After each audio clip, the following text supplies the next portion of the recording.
Pessoal, estou de volta aqui no canal e hoje para a gente falar de uma novidade, de uma nova lei, né, que foi introduzida no nosso ordenamento pátrio. Quero dizer, porque eu estou começando a falar de lei, que a galera vai logo dizer, é só para o pessoal que é advogado, que é estudante de direito. Não, porque é uma lei que mexe com a vida de muita gente, serve de alerta para pilantras, né, mas chama a atenção para muita gente. E o que essa lei muda? Né? Vocês já devem ter visto pela televisão, muito comum, e houve um fato em São Paulo, né, que um elemento dentro de um ônibus coletivo masturbou e com essa ejaculação jogou, né, aquele sêmen, né, contra uma garota, né? Foi aquela confusão generalizada dentro do ônibus, que levaram-no até a delegacia, ele prestou lá declarações e foi para casa. Isso acontece muito nas grandes cidades, principalmente onde tem ônibus coletivos, principalmente, e também metrôs e tudo muito mais. Outra coisa que era muito e é muito comum, né? O garotão com a namorada começa a bater aquelas fotos íntimas, tal, né? Aquelas cenas mais picantes, e de repente rompe o relacionamento e às vezes por vingança pega aquelas imagens, né, de intimidade do casal, papoca no WhatsApp. Olha, questão de minutos está espalhado pelo mundo inteiro. Outra questão importante que nós vamos já debater, a relação sexual mantida com crianças, ou seja, adolescentes, com idade inferior a 14 anos. Mas já está com 13 anos e quase 14, ela já teve experiência sexual, ela já tem um tamanho 1,72 m, isso não é estupro. Então essas questões, elas, embora digam o mundo do direito, mas eu queria trazer para vocês algumas informações que são bastante interessantes. Houve uma mudança significativa nessa lei, e serve até de alerta para os garotões e para os muitos pilantras. Criou-se no Código Penal, com a introdução da Lei 13.718, a figura chamada importunação sexual, que antes, é bom destacar, era tratada apenas como uma simples contravenção. Estava lá no artigo 61 da Lei das Contravenções Penais, e para vocês que não são do mundo do direito, contravenção penal é um delito de menor potencial ofensivo. Por isso que, apesar de prever no tipo penal a prisão simples, o sujeito que pratica uma contravenção penal, ele responde a um termo circunstanciado de ocorrência, mas ele não tem contra si uma prisão em flagrante, e nem pode redundar essa conduta dele em uma pena privativa de liberdade. Com isso, aquele sujeito que ejaculou, que masturbou dentro do ônibus, salvo engano, São Paulo-Rio, e ejaculou contra aquela garota, simplesmente foi até a delegacia, foi feito um termo circunstanciado de ocorrência, ele voltou para casa. Ele não podia ser preso. Mas agora a coisa mudou. É isso que eu quero chamar a atenção. Com essa nova figura criada no Código Penal, a pena que era de prisão simples, ela passou a ser uma outra pena. Praticar contra alguém ou sem anuência ato libidinoso, com o objetivo de satisfazer a própria lascívia de terceiro. E aí surge a pena, que aí passa a ser de 1 a 5 anos.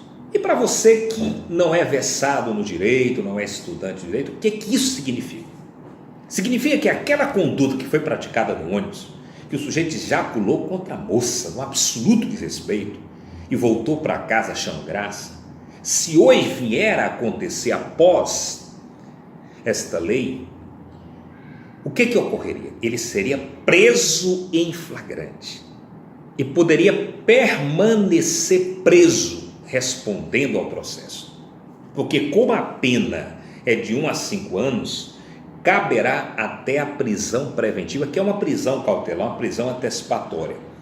Exatamente porque a pena máxima atribuída ao delito é superior a 5 anos. Então, se o pilantra fizer isso hoje, nos ônibus, aqueles que, entre aspas, e com perdão da licença da palavra, gostam de pinar, né, masturbar, ele vai para a cadeia e pode ficar preso respondendo ao processo e ao final também permanecer preso.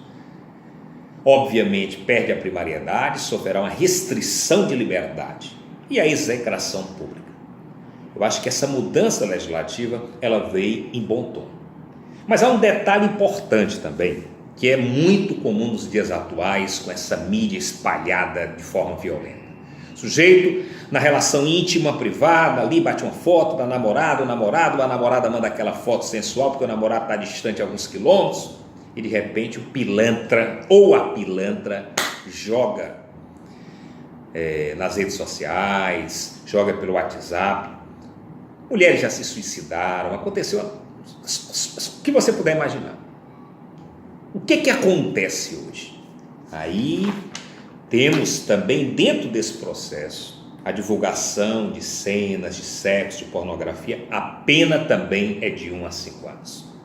Isso quer dizer, o sujeito pode ser preso em flagrante, o sujeito pode sofrer uma prisão preventiva, pode ser condenado a uma pena privativa de liberdade. E tem um detalhe, se o cara fez isso por vingança, né, o que é comum, a namorada deixou, o namorado tal, essa pena ela ainda se amplia, porque isso vai exasperar a pena.